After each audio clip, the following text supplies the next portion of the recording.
leash from rules in the morning.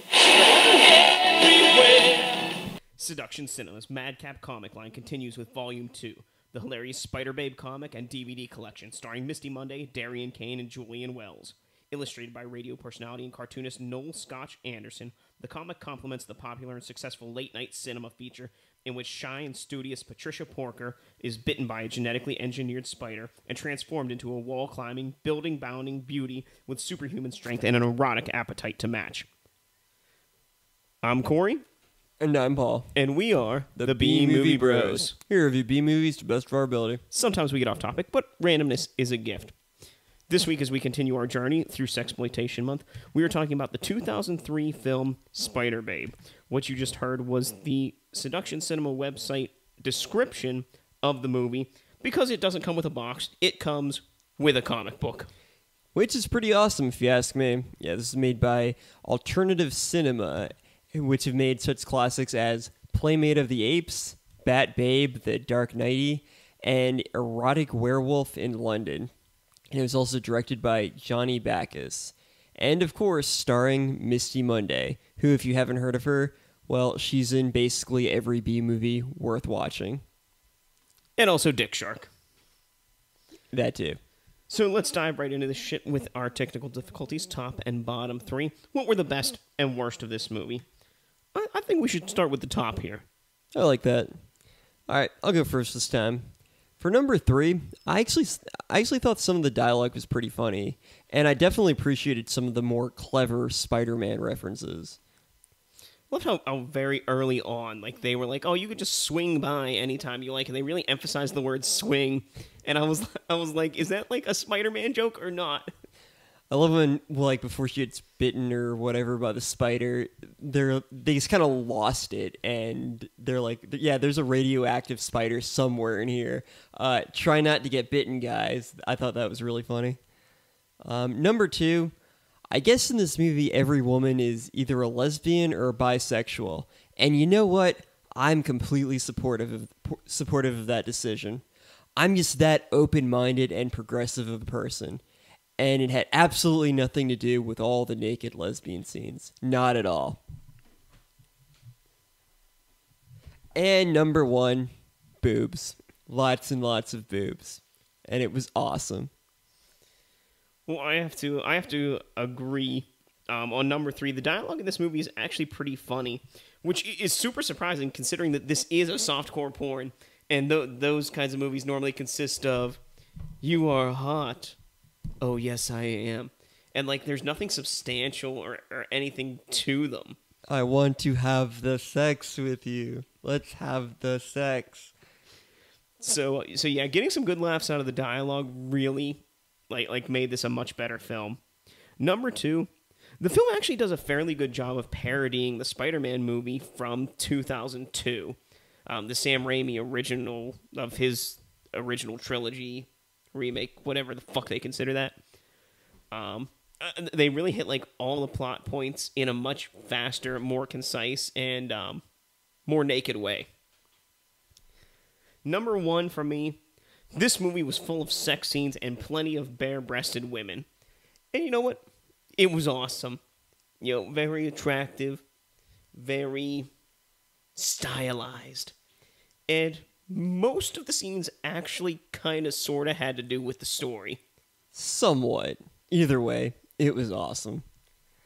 All right, so we should probably move down to the bottom 3. Yeah, we already took the top off this, so let's get the bottom out of the way. All right. Number 3, I don't think a lot of the music was very, very fitting for this movie. I was really hoping they'd have some kind of parody of the Spider-Man theme or, you know, parodies of superhero music in general, but it really didn't happen. It was like a weird mix between 70s porno music and, like, I don't know, 80s hair metal. Like Spider-Man parody, like Spiderbabe, shoots a web out of her vajayjay. Like, is that what you wanted? Like something like that? Yes, I wanted something like that, but I did not get my sexual Spider-Man theme song, and I'm quite disappointed. Number 2, I feel like this movie could have done with more clever Spider-Man lesbian references. Just saying, it would have been pretty cool. And I'll be honest, I'm kind of disappointed that I think there's only really one scene where the Spider-Babe is having sex while wearing the Spider-Babe mask. That it just seemed like a very missed opportunity. Yeah, and also, like, with all the lesbianic things going on in the movie, the fact that, like, her crush that she's pursuing through the movie is a man. When MJ, like, I know it was the role reversal, you know, Patricia Porker's a girl and MJ's a guy, but, like, I feel like they could have left MJ as a girl and it would have actually fit a little better. Yeah, I mean, the only sex scenes she really has are with other women, which, once again, I'm completely supportive of, and it had nothing to do with the fact there were a bunch of hot lesbian sex scenes. I'm just that progressive of a person. So, anyways, number one. At certain points, I kind of forgot this is a Spider-Man parody. It just seemed like there were a lot of scenes that were just kind of disconnected from the plot. I couldn't even tell who the villain was for most of the movie, and a lot of these Spider-Man references were really spaced out. I thought it should have been done a little bit better. All right, for me, my bottom three. Number three, the same. The music, especially in the sex scenes, really didn't equate to erotic for me. It sounded more like something out of a Super Nintendo RPG, like when you're exploring a castle and waiting for your enemy to pop up. And, like, I kept getting images of, like, fucking Harry Potter and Hogwarts in my head. Like, oh, they're exploring Hogwarts Castle. Oh, wait, no, this is a sex scene. Sorry, guys. Like... Yeah, I'm kind of disappointed that the line, "Oh, web all over my face," was not in this movie. Because that seemed like it would have been the perfect line for this. Number two. I really wish they would have done a better job with the villain. Femtillion seems rather forced, and I really would have liked to see something more similar to, like, to the Green Goblin or another famous Spidey villain. Like, I really think they could have done something, like, as better as far as parodying it, or even the villain alone. Like, there was no development. Like, the girl was talking in the mirror to herself, and then suddenly they blast her with this ray, and now she's evil. Like, okay, like, why is she evil? Why does she want to do this? And then her main goal was to have sex with Spiderbabe, and then, like, to kill her boyfriend. Like, what the fuck? Pretty much, yeah.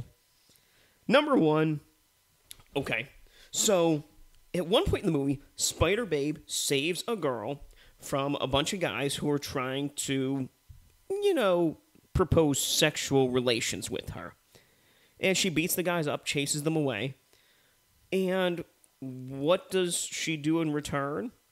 You know, she forces herself on this woman. You know, she starts kissing her and groping her and stuff. But, you know, no, it's okay for Spiderbabe to do it. It's okay for a woman to press herself upon another woman with sexual advances. But if a man does it, oh no, that's wrong. You can't do that. Now, I'm not saying that it's right for a man to do that, but what I'm saying is it's a double standard, and it shouldn't have been okay for Spiderbabe to do it, especially if it's not okay for other people to do it. Yeah, but you're forgetting the most important part. It was Misty Monday. I mean, I'd be okay if, like, that happened. And I'll be honest, I don't want a bunch of weird men wearing weird makeup, like, coming up trying to have sex with me. But Misty Monday came up and she's like, hey, you know, I'm in a Spider-Babe costume, you know. But at the same time, the girl was like, what do you guys want? And they're like, oh, you know what we want. We want to have our way with you. She was like, And then, like, Misty Monday, you know, the girl was like, well, what do you want for saving me? And Misty Monday just, like, forces herself on her. Like, you know, again, like you said, you know, Misty Monday forced herself on me, okay. But, you know, this is also one of the things. It's a double standard. Shouldn't have been okay. She should have been like, I want you. And if the girl goes, okay, or if the girl makes the advance at that point, then that's fine. But just the blatant, you know, bam, forcing yourself, I don't know. It's not cool. This could have been a little more, done a little bit better, but I kind of enjoyed that scene. But once again, only because I'm completely supportive of that, not because I'm a pervert. Yeah, so I think it's important, since this is Sexploitation Month, I think it's important to ask, did this movie succeed as a sexploitation movie? And I'm going to have to say yes. Most definitely yes. I would have to say a fuck yes because of all the fucking in the movie. Although not hardcore, it is softcore. There is sexuality galore. There is nudity galore. And there is sex speak galore. Yep, there's boobs. Lots of boobs, actually. And most of the time, it's really for no reason and only tangibly connected to the plot, which I was actually okay with, even though I put that as one of my bottom three. Like, the plot was pretty much just there as an excuse for more boobs and nudity and lesbian sex. And you know what? Like I said, I'm just enough of a progressive guy to appreciate that, progressive style of artistic vision. Something's progressing in your pants right now. It's a flashlight. Oh, all this progression. Well, we both had to say that we actually liked the dialogue in this movie, so let's have ourselves a little bit of a quote war. Quote war. We're gonna quote this movie back and forth and see who comes out the better. I'll start off this time. Be a dear and undress. I need to alleviate some tension here. Do good. Fight crime. Wear a condom. Great. I won't get wood now for a week with that image in my head. I don't know. Your wood seems all right to me. The grocery boy's been slipping some extra salami in my delivery. Not to mention extra zucchinis and bananas, too. I will use these powers for good. Or to get laid. Something smells fishy, and I'm going to get to the bottom of it. Or in between it. Nipple pinch, ladies. Highly effective. Highly erotic. And that ends this episode's edition of Quote Wars. If you've seen Spiderbabe and have a favorite quote, you can leave it in the comments or on our website at bmoviebros.com. Well, I think it's time to give this movie our final take. Remember, friends, our final take is a score on our shot scale. Our shot scale is a reverse scale, 1 to 10, 1 being the best, 10 being the worst. How many shots do you need to get through this film? I gave it a 2 out of 10. I gave it a 3 out of 10. I have to say, Spiderbabe is a great rendition of the Spider-Man origin story. In fact, I think it may be the best rendition because of all the sex and nudity. When you add up all the factors that in this film, it actually comes out to be pretty decent. The special effects are cheesy, but that adds to the camp and hilarity of the production. The acting isn't bad, and Misty Monday puts on a great show as always. The dialogue is actually well written for getting laughs, and the action sequences provide some great hilarity as well. The softcore porn aspect is actually not too overwhelming, and the scenes don't drag on for, too long. This truly is a story-driven porn that is fun to sit and comment with your friends or by yourself. Well, I'm no stranger to alternative cinema, so Spiderbabe was pretty much what I was expecting it to be.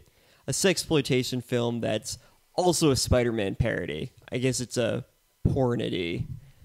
The references to the source material were pretty good, and there's lots of boobs. Lots of boobs. And that's exactly what I was hoping for. And they certainly did not skimp on the lesbian sex scenes, which once again, I am completely supportive of. Though at times, sex scenes did seem kind of random, and really a good portion of them had nothing to do with the plot at all. Even though the plot was, let's be honest, almost entirely just an excuse for boobs and, like I said, lesbian sex. I really would have liked more Spider-Man related jokes and references, and I'm still very disappointed that there's only one sex scene where Spider-Babe is wearing her Spider-Babe mask. Either way, Spider-Babe is a much better version of Spider-Man 3 than Sam Raimi's version. As a matter of fact, the scenes that seem most out of place, that seem like randomly thrown in, and I think there's only one of them as far as the sex scenes, is the straight sex scene that's between the woman and the one guy raiding at the Daily Bunghole. Yeah, and I was like, who the hell are these people? Why are they here? The token straight people. Seriously, pornity? Are you too lazy to say porn parody? Yep. Fucking certainly am. Fucking lazy asshole. I like pornity. I'm gonna make that my own. You're gonna copyright it? Of course I am. Charge for it? From now on, anyone who uses pornity owes me money. Now, we know not everyone likes to watch pornities or the same kind of shit that we do. So we like to give every B movie we review an A movie companion and tell you why this B movie and A movie are the same film, just of different qualities and standards. For me, I picked the 2005 version of The Fantastic Four. I picked the 1971 film A Clockwork Orange. I have to say that Fantastic Four from 2005 and Spider-Babe are the same movie because they are both a rehash of a popular superhero movie, Spider-Man from 2002 and Fantastic Four from 1994. Even though Fantastic Four from 1994 is officially not released, it's still a more popular film than the remake or, the release of the 2005 film, and the 2015 one for that matter. Both movies feature characters getting powers due to science gone wrong, whether it's from a radioactive spider on the loose, or cosmic radiation shield failage because Victor Von Doom is a dick. Both movies feature actors in tight clothing. Spiderbabe wears hers for, sexual reasons, and the Fantastic Four for power-related issues, like if they use their powers, their regular clothes get destroyed. And both movies feature an actor or actress who is regarded as a sex symbol. Chris Hemsworth as the Human Torch in Fantastic Four, and Misty Monday, also known as Aaron Brown, as Spiderbabe in Spiderbabe. Man, you gotta love the days when radiation could literally do whatever the story required it to, instead of, in real life, like, give you cancer. Alright, so I picked A Clockwork Orange because, in both movies, pretty much every other person is an asshole, or at least some kind of depraved weirdo. In Spiderbabe, it seemed like every other person was a thug, criminal, pervert, supervillain, or just really weird. And in the world of Clockwork Orange, there's really no standard of morality in society, so everyone was violent or depraved in some way or another. Both movies have a character that wears makeup and wears way too much eyeliner. In both movies, the main character undergoes some kind of weird scientific process that changes their inner character. In Spiderbabe, I think she was bitten by a radioactive spider. It's kind of hard to tell, but anyways, it gave her superpowers, and in A Clockwork Orange, Alex was subjected to some strange form of torture in this weird experiment to try to reform his violent behaviors. And both movies have boobs. And that is why A Clockwork Orange from 1971 is an A-movie version of Spiderbabe. So if you want to see an A-movie version, check out A Clockwork Orange or Fantastic Four, the 2005 version. Going back to your final take, they did explain why there was so much sex in this movie. Because it was a side effect. She would become a superhero, but she would also become super horny. It's true. So it is explained, and there is a reason. But I feel like she wasn't even in half the sex scenes. I don't know what happened to all the other characters. Yeah, I have no idea, and I really don't care, because, it was good. I gotta say, it's always weird seeing B-movie versions of, it's always weird seeing sexploitation films like this, because most parodies of things end up being triple X parody films. Like, you'll see one of almost every TV show or movie, but as far as softcore porns, I feel like alternative cinema and a few other studios are some of the few ones that do that. For example, there's obviously Spiderbabe, Playmate of the Apes, Lord of the G-String, Dr. Jekyll and Mistress Hyde, Lust in Space, House on Hooter Hill, Kinky Kong, Mistress Frankenstein, and, well, just many, many more. But it's always nice seeing ones that aren't hardcore porns, because, those are a little weird to watch with your friends. Yeah, and these ones take a little more creativity to get through, because you're not filling out the majority of the movie with hardcore sex scenes. Yeah, but there's never a plumber, there to, fix any pipes or anything, so... Yeah, maybe in the Mario version. Well, I think it's time that we tell our friends how to drink away the flick. Drink away the flick. Come on and grab your drink. Let's drink away the flick. Bum, bum, bum, bum. We're going to give you some drinking games to get through this film. But remember, friends, drink responsibly. Number 1. Anytime people sit down at a table to eat, take a drink. Number 2. Whenever a newspaper is on the screen, take a drink. Number 3. Anytime Spiderbabe says, ancient alter ego secret, take a drink. Number 4, whenever Aunt Maybe says something sexual, take a drink. And number 5, of course, because it's Sexploitation Month, anytime you see something that is supposed to be arousing, take a drink. Every time there's a lesbian make-out scene, take a drink. Every time someone takes off some article of clothing, take a drink. Every time someone is Every time someone wears a revealing superhero or supervillain costume, take a drink. And every time there's an awkward pause in the dialogue, take a drink. And those are your ways to drink away the flick. Well, it seems that we've come to the end of Sexploitation Month here. Already? Yes, I did the calculations correctly. There are only 4 Fridays this month. Oh, thank God, because I'm not watching Dick Shark again. I mean, we might anyway, but that's beside the point. I need a few months or years before I can revisit that one. So let's rank these movies this month. For me, number 4, The Pom Pom Girls. It was a film. High schoolers doing stupid shit, thinking they would never get caught or in trouble, and it was billed as horny high schoolers basically, and you really didn't see much of that. Number 3, Erotica. Sexploitation, necrophilia. Yeah, not my cup of tea.